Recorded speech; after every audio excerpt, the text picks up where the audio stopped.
Raising one's inner flame. Welcome to an all-new weekly Parsha Thoughts for the Parsha of B'Ha'alot'cha. I'm Cantor Spiro from the Song Shul, and today, let's find out what true leadership is all about. Let's dive in.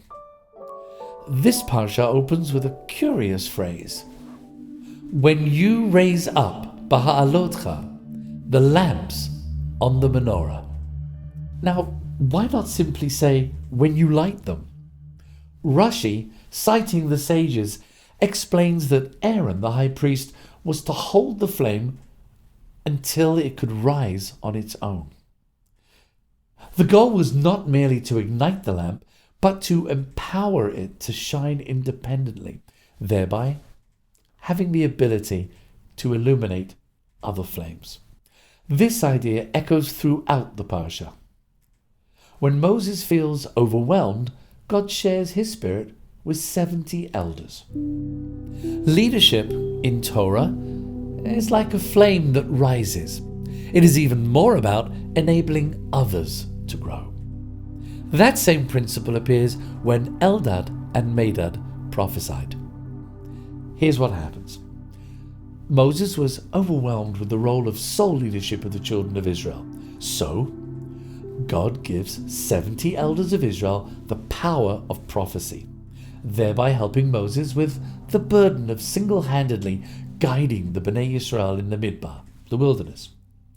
These 70 elders met in the Ohel Moed, the tent of meeting. Meanwhile, 2 other elders, Eldad and Medad, were also given the gift of prophecy, but were giving their prophecy within the camp, amongst everybody. While Joshua wants to restrain them, Moses responds, "Would that all God's people were prophets." According to the Talmud in Sanhedrin, Eldad and Medad were exceptionally humble. When 72 names were chosen for 70 positions, they felt unworthy and subsequently withdrew, saying in effect, "We are not worthy of this greatness." Because of their humility, God granted them prophecy, even outside the formal gathering place. Eldad and Medad's story carries a rather powerful message. Spiritual greatness does not always come through position or title. Sometimes those who seek honor least are the ones most worthy of it. Eldad and Medad became symbols of humility, authentic leadership, and the idea that divine inspiration is not confined to official institutions. This is precisely why Moses celebrated rather than feared their success. You see, great leaders create more great leaders. One of my favorite commentators, the Sfas Emes, one of the early Hasidic sages, he teaches us that every single Jew possesses a unique inner flame. In an age of polarization and uncertainty, this Parsha of B'Ha'alot'cha reminds us all that our task is not merely to spread light ourselves, but to rekindle the light within others until they too can raise their inner flame and illuminate the world independently. Shabbat Shalom. This week, members of the Song Shul observe Yortzites for the following people. Frida Band, Fruma Basha, mother of Sephi Band.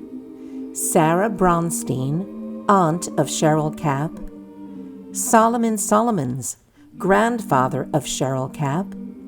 Henry Zigdansky, Yechezkel Meir ben Baruch V'Frida, father of Barry Zigdansky, Ian Zigdansky, and Felicia Poslins.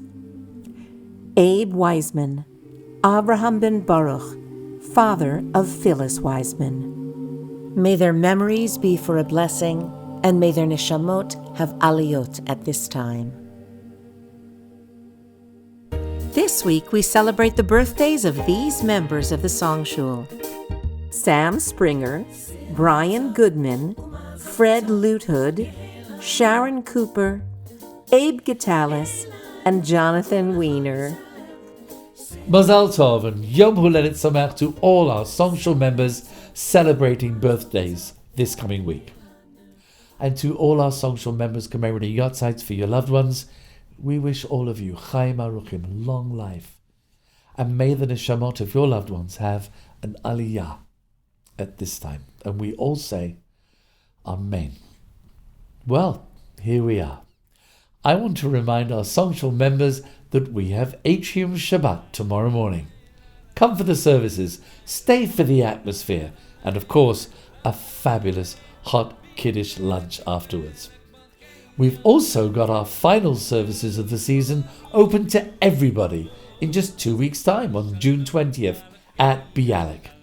We'll be having our camp send-off Shabbat with a special Beach Boys themed service. Great one. You really don't want to miss this one. So, till then, looking forward to seeing you there in person and, of course, here each Friday all summer. Have a great Shabbat, everybody. Shabbat Shalom.